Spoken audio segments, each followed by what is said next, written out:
Muy bien, bienvenidos a este nuevo simposio. Hoy analizaremos la ética del trabajo en la Edad Media. Pero primero les deseo muchas bendiciones a todos. Debemos recordar y tener en mente qué es el capitalismo. En el anterior video aprendimos qué es el socialismo. En este video aprenderemos no solo cuál fue la ética del trabajo de las personas medievales, aprenderemos también acerca del feudalismo. ¿Qué es el feudalismo? Bueno, en palabras simples, es un trato entre dos personas. Una de ellas es una persona rica, que tiene muchas tierras y un ejército. Y la otra persona es pobre, sin tierras para habitar o trabajar, y es desprotegida. La persona rica se le llama feudal, y la persona pobre se le llama vasallo. El vasallo trabajaba en la tierra del feudal, y tenía un lugar donde vivir con su familia. El vasallo tenía que darle parte de lo que cultivaba al feudal, porque la tierra que cultivaba no le pertenecía, aparte que tenía que pagarle impuestos al feudal, y como no, a la iglesia parasitaria conocida como Iglesia Católica Romana. El feudal estaba obligado a proteger con su ejército a sus vasallos mientras que el vasallo trabajaba y le daba parte de su trabajo al feudal, aparte de los impuestos. Pero la pregunta, ¿de qué debía proteger el feudal al vasallo? La respuesta es simple. De las invasiones germánicas, vikingas, musulmanas, árabes, otomanos y mongolas. Siempre las invasiones eran agresivas, sangrientas y sobre todo, terminaban la muerte de muchas personas. Debemos tener en cuenta que los vikingos hasta practicaban sacrificios humanos de las formas más descarnadas posibles. En la Edad Media había un aura de miedo, las personas tenían miedo de ser víctimas de las invasiones, así que ellos buscaron protección a un feudal, quien tenía un ejército, llegando a un acuerdo entre los dos. El feudal protege, le da tierras para trabajar y vivir al vasallo, y el vasallo trabaja en las tierras del feudal para luego, darle parte de su trabajo y pagarles impuestos. El feudo debía darle cuentas de sus tierras protegidas al rey, ya que el rey era el que daba las tierras a los señores feudales para que las protegiera, y el feudal protegía sus tierras, donde vivían muchos vasallos que trabajaban para mantener a sus familias, al feudal y al rey. Pero ¿y dónde quedan los sacerdotes católicos? Bueno, ellos eran independientes de los feudales. La Iglesia Católica, con su promesa del paraíso celestial y la amenaza de excomulgar y mandar al infierno a los infieles que no se sometan a ella, logró llegar muy a la cima de la pirámide social, como lo ves aquí. Los feudales y el clero romano estaban en el mismo nivel de clase social, por encima de ellos estaba el rey. Y al final de la pirámide tenemos a los vasallos. No olvidemos también que aquí colocamos a los negros africanos que fueron esclavizados. Pero aunque usted no lo crea, al final los señores feudales terminaron esclavizando a los vasallos. Un vasallo ya no podía escapar del territorio de su señor, porque el señor feudal ordenaba que lo capturaran y le dieran hasta 60 latigazos por su osadía, la misma cantidad de latigazos que recibía un esclavo. Un vasallo ni siquiera se podía casar con una mujer que pertenecía a otros feudales. Debía casarse con una mujer de las mismas tierras de su señor feudal. Básicamente un vasallo y un esclavo sufrían las mismas penas, ambos con pocas diferencias, estaban obligados a ser fieles a su señor feudal. Esto en varias ocasiones trajo la indignación de varios vasallos, quienes eran obligados a duros trabajos, y lo peor, a pagar impuestos altos, provocando consigo la pobreza y haciendo que la mayor parte de población de la Edad Media fuera agrícola, es decir, que la mayoría vivían en el campo, y vivían especialmente de la agricultura consiguiendo lo necesario para sobrevivir, es decir, trabajaban en subsistencia. Esto trajo muchas dificultades al comercio, pues, los comerciantes debían vender sus productos, pero en el feudalismo era difícil, ya que la mayoría de personas trabajaban para subsistir en las tierras de su señor. De modo que el comercio en la mayoría de los casos, se daba entre los orientales. La Iglesia Católica cobraba el famoso diezmo. Sí, como escuchaste, mientras que los católicos modernos del siglo XXI critican el diezmo, la Iglesia Católica pedía el diezmo de forma obligatoria en la Edad Media, y el feudo no podía intervenir, por el miedo de ser excomulgado, ser desterrado por el rey, y como no, pasar una eternidad en el infierno. El lavado de cerebro que hizo la Iglesia Católica a las personas en la Edad Media fue efectivo, les hizo creer que ellos pueden condenar al infierno a una persona como también darles su entrada al cielo, y claro, las personas se preocupaban por sus almas y las almas de sus familiares, y deseaban ser salvos. Por eso, la Iglesia Católica supo hacerse de las suyas vendiendo indulgencias, es decir, documentos oficiales de la Iglesia donde confirmaban que una persona tenía garantizado el cielo por un tiempo, podría ser semanas, meses, incluso años. El miedo que el supuesto vicario de Cristo excomulgara a una persona era terrible, y claro, en los reyes pasaban lo mismo, ellos también tenían miedo de irse al infierno a pasar eternas vacaciones al lado de Satanás. Pero ¿qué pasaba si un rey le valía un pepino la excomunión? Bueno, la Iglesia permitía que un vasallo, un devoto católico, asesinara al rey en alta traición, y no solo eso. La Iglesia Católica convocaba un ejército de otro rey para hacerle una guerra o cruzada al dicho rey desobediente. El caso más famoso fue el del rey Enrique IV del Sacro Imperio Romano Germánico, quien al no aceptar que el Papa Gregorio VII se convirtiera en su señor soberano, es decir, dicho rey no le iba a ser fiel al romano pontífice. El Papa Gregorio VII se enfureció y mandó a excomulgar al rey. Eso implicaba que ahora el rey Enrique VI era el blanco de cruzadas e incluso de ser asesinado. El rey sintió miedo, mucho miedo. Se vio obligado a reconocer públicamente la autoridad de Gregorio VII en el castillo de Canosa en 1077, descalzo en medio de la nieve, arrodillándose ante el Papa suplicando su perdón, pero el Papa Gregorio VII creía que semejante humillación no era castigo suficiente, así que dejó al rey Enrique VI 3 días descalzo, bajo la nieve como penitencia, y después, fue perdonado de sus pecados. Desobedecer al Papa en la Edad Media significaba un enorme riesgo que involucraba vivir o morir, y no solo eso, también muchas personas inocentes siempre terminaban muriendo, incluyendo personas católicas. Por eso, grupos cristianos que buscaban reformar la Iglesia Católica como los valdenses y lollardos, fueron castigados con la muerte porque el Papa lo ordenaba, y los reyes y feudales, fieles devotos a la Iglesia Católica, obedecían. El arma de la Iglesia Católica era la excomunión. Esa era su arma secreta, con la excomunión hizo temblar a los más grandes reyes de la Edad Media y los hizo que se arrodillaran ante el Papa de Roma. Pero había un problema. En ninguna parte de la Biblia Jesús o sus apóstoles enseñaron que el Papa debía gobernar sobre los reyes, más bien, Jesús enseñó la fe y la salvación de la persona de forma personal, y que no hay bajo del cielo y en la tierra un nombre dado a los hombres en que la humanidad pudiera ser salva. Por mucho que un papa diga que una persona o un rey está condenada al infierno, al final, es la persona de forma individual que determina su destino final de su alma, no el papa. Por eso la Iglesia Católica prohibió la traducción de la Biblia al idioma del pueblo, haciendo que muchas personas fueran ignorantes de la verdad bíblica, y fueron cegados sus ojos siendo al final, esclavos del anticristo llamado Papa. Por eso los valdenses, lollardos y husitas tradujeron la Biblia al idioma del pueblo, para que supieran la verdad y fueran libres del engaño de la Iglesia Católica, lo que provocó persecución y muerte a muchos de estos cristianos sinceros y fieles con las Escrituras. Muchos de esos precursores de la Reforma fueron quemados vivos, y muchos de ellos torturados hasta retractarse. Los reyes, los feudales, los vasallos, personas libres y muchos esclavos, debían ser fieles al Papa o sufrir las consecuencias. Claro, ¿quién no iba a tener miedo a semejante imperio papal y encima miedo a ser condenado al infierno a quemarse en fuego y ser torturado por demonios con colas y tridentes en una caldera hirviendo de lava? Hasta yo hubiese tenido miedo.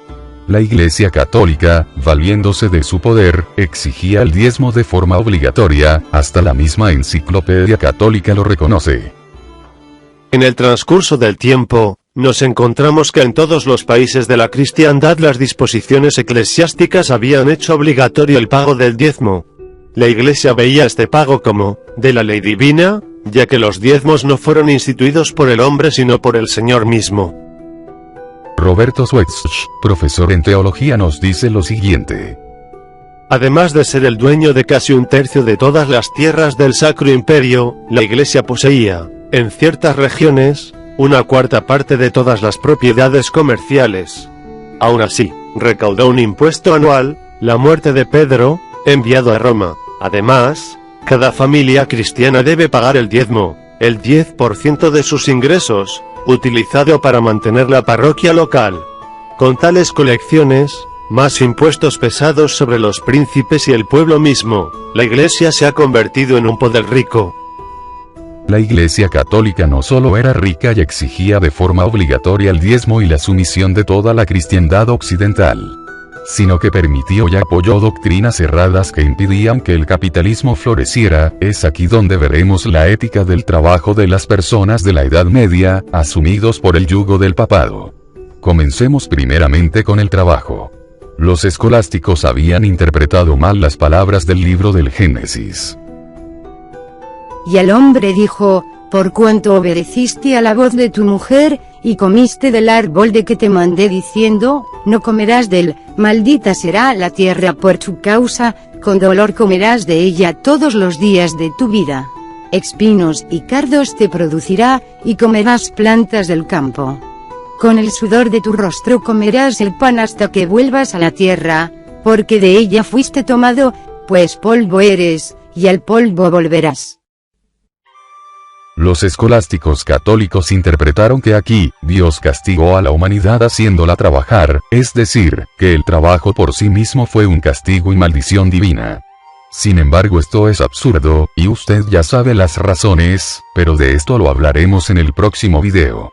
De modo que, el trabajo fue visto como un mal necesario, como un castigo divino y una maldición por parte de Dios a los hombres por causa de sus pecados. Escolásticos como Tomás de Aquino creían que el trabajo era degradante para un cristiano, pero a la vez, un mal necesario. Los sacerdotes, monjas y papas no trabajan, ellos rezaban y salvaban almas en sus rezos. Ellos creían que entre más alejado del trabajo mundano, la persona estaba más cerca de Dios.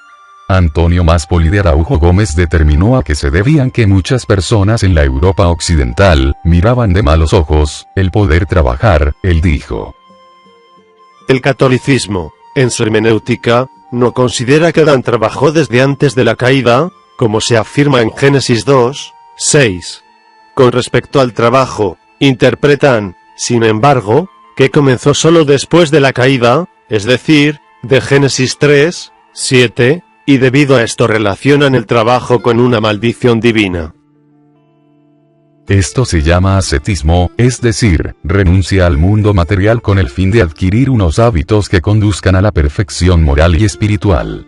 Pero, aquí, incluso el no trabajar, era parte de los hábitos espirituales de muchos escolásticos, lo que explica por qué la Iglesia Católica era tan parasitaria y haragana en la Edad Media. El historiador Leandro Carnal nos confirma esto.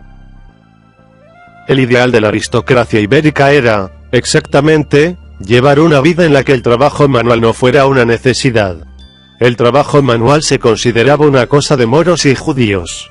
El ideal católico de la vida contemplativa reforzó esta idea. Las órdenes religiosas católicas tuvieron cuidado de dar a los monjes el mayor tiempo libre posible para dedicarse a la oración.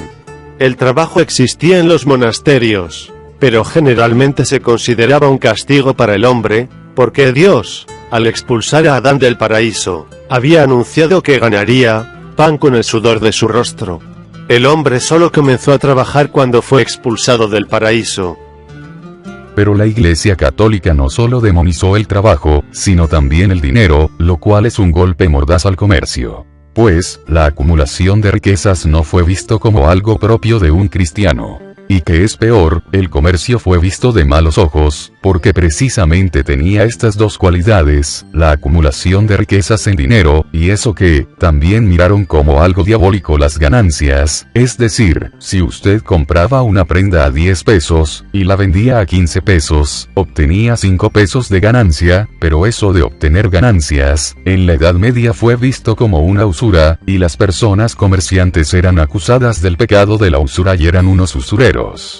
En 1140, Graciano de Bolonia, gran autoridad medieval en derecho canónico, declaró: recibir, exigir o incluso prestar con la esperanza de recibir algo por encima del capital prestado es ser culpable de usura. La usura puede existir en relación con el dinero u otras cosas. El individuo que recibe usura es culpable de robo, tan culpable como un ladrón. La prohibición contra la usura se aplica tanto al laico como al clero, pero este último, cuando sea culpable, será castigado más severamente. El historiador medievalista Aaron Gurevich nos dice lo siguiente sobre la teología medieval. En las listas de los oficios clasificados como deshonestos, impuros, listas elaboradas por teólogos, casi siempre se incluía el comercio. Al rechazar el mundo terrenal, al minimizarlo en comparación con el mundo celestial, el clero no podía dejar de condenar el comercio, una ocupación que apuntaba a obtener ganancias. El comerciante fue visto como un usurero, su profesión como algo no cristiano, y su objetivo de obtener ganancias como algo diabólico. El historiador medieval Jacques Le Goff dice: la Iglesia en el siglo XIII no se contenta con prometer el infierno al usurero, señala con el dedo el desprecio y la desaprobación de los hombres. El comercio y el oficio de los bancos fue lanzado a las espaldas de los judíos y moros. Los moros son los musulmanes de Europa. Y como no, cristianos desobedientes a la Santa Iglesia entre comillas, que les valía un pepino lo que en ese momento los escolásticos enseñaban. Ellos trabajaron en el comercio, pero, con cierta culpa, por sentir que estaban pecando y que eso puede perjudicar la salvación de su alma. Por esa razón muchos comerciantes preferían trabajar en el comercio por un tiempo, para luego vivir entre los vasallos en tierras feudales cuando tuvieran dinero suficiente para vivir bien, y abandonaban su trabajo en el comercio, haciendo que la economía en la Edad Media se fuera abajo. Las gráficas eran una montaña rusa pequeña, la economía subía y bajaba. Lo cual explica por qué la mayoría de personas en la Edad Media eran extremadamente pobres. Los comerciantes mejoraron sus técnicas. Jacques Le Goff nos informa sobre eso. La condena de la usura y ciertas formas de préstamo con interés obligaron a los comerciantes a perfeccionar los métodos y recurrir a las sutilezas. Por eso, los comerciantes se hicieron de las suyas para evadir las prohibiciones en las ciudades italianas, pero al parecer, la Iglesia Católica se hizo de la vista gorda por un momento. Fue por eso que Italia estaba prosperando económicamente. Jacques Le Goff sigue diciendo: la mayoría de las veces, la Iglesia hace la vista gorda, más aún como banqueros y los mercaderes encontraron rápidamente numerosas formas de evadir las prohibiciones eclesiásticas, de ocultar la usura disfrazando intereses. Pero obviamente, todo cambió cuando la Iglesia recurrió a la Contrarreforma, donde los comerciantes nuevamente se vieron en dificultades y tuvieron que abandonar muchos países católicos y mudarse a países protestantes. De esto hablaré en el próximo video. Con respecto a los pobres, fueron vistos como objetos para alcanzar el cielo, es decir, puentes para la vida eterna. Por eso muchos reyes y feudales daban limosnas, no para beneficiar al pobre, sino para usarlo como medio para ir al cielo, pues el dar a los pobres es un acto de benevolencia recompensado en los cielos. Por eso, los feudales se enfocaron en las obras y no en su fe personal con Cristo, creyendo que ayudando a los pobres ya tenían garantizado el cielo. El predicador dominicano Giordano da Pisa explicó esta creencia en estas palabras: Dios ordenó que existieran los ricos y los pobres, para que los ricos puedan ser atendidos por los pobres y los pobres puedan recibir el cuidado de los ricos. Y esta es una forma de organización común entre todos los pueblos. ¿Por qué los pobres tienen su lugar en la sociedad? Para que los ricos puedan ganar la vida eterna a través de ellos.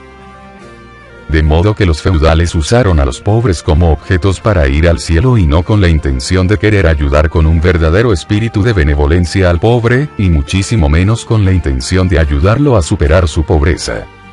Es decir, un sistema medieval pésimo llamado feudalismo, una iglesia católica parasitaria que dominaba incluso a los reyes, que exigía diezmos obligatorios, y los escolásticos católicos enseñándole a la gente que el comercio y la ganancia es usura, que el comerciante es un usurero que se va a ir al infierno el día que muera, que el trabajo es un castigo y maldición de Dios a los hombres, y que los pobres son un medio para que los ricos accedan al cielo.